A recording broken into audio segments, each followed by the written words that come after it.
បាក់ឌុបទាំងអស់គ្នាថ្ងៃនេះខ្ញុំឡើងមកបកស្រាយនៅលំហាត់រូបវិទ្យាថ្នាក់ទី12គ្រាកន្លងបាក់ឌុបបង្រៀនដោយលោកគ្រូឡៃរតនី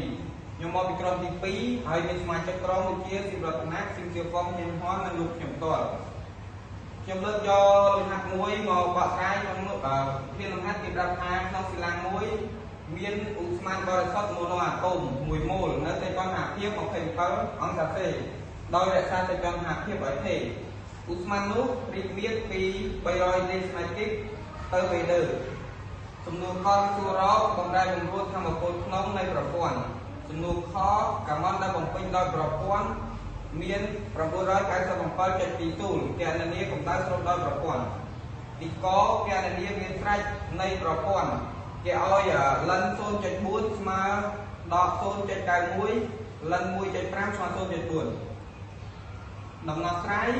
សំណួរកគេរកកម្ដៅវិរុទ្ធធម្មពលក្នុងនៃប្រព័ន្ធយើងប្រើតាមរូបមន្ត data អ៊ុយស្មើ3លើ2 n data ទេដោយសារវាជាប្រភេទមនោអាតូមតែ data ទេគេប្រាប់មកថាវាហេដូច្នេះ data ទេវាស្មើ0នោះ data អ៊ុយវាស្មើ00ដូចនេះ data អ៊ុយស្មើ00សំណួរទីខគេឲ្យគណនាកម្ដៅស្រូបដោយប្រព័ន្ធយើងប្រើតាមរូបមន្តបែបទី1 thermodynamic តាមរូបមន្តគុយស្មើ W បូក data អ៊ុយដោយ W គេប្រាប់មកស្មើ 997.20 data អ៊ុយយើងរកឃើញពីសំណួរទីកស្មើ00ដូច្នេះយើងចំនួនចូលក្នុងរូបមន្តយើងបានគុយស្មើ 997.20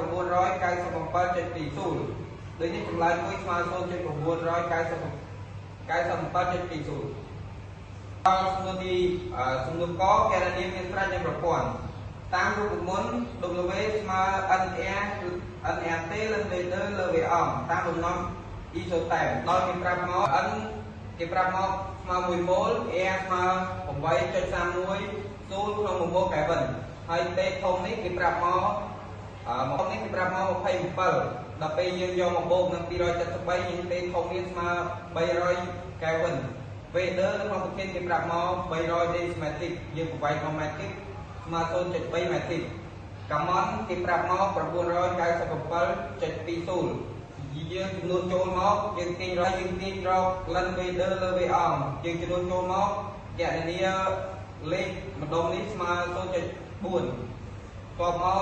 0.4 នេះគេប្រាប់មកលិនស្មើលិន 1.5 ដើម្បីបំលែងដើម្បីបំបត្តិលិនអញ្ចឹងយើងស្មើវេដឺលើវេអង់វេដឺលើវេអង់ស្មើ 1.5 នាំឲ្យវេដឺស្មើ 1.5 គុណនឹង 0.3 ស្មើ 0.45 ម៉ែត្រគីបដូចនេះវេដឺរបស់យើងគឺទទួលបានគឺ 0.45 ម៉ែត្រគីបដូចនេះដំណោះស្រាយនៃលំហាត់ទី1ត្រូវបានបញ្ចប់ខ្ញុំបាទឈ្មោះរៀនហេងលៀបសូមជម្រាបលា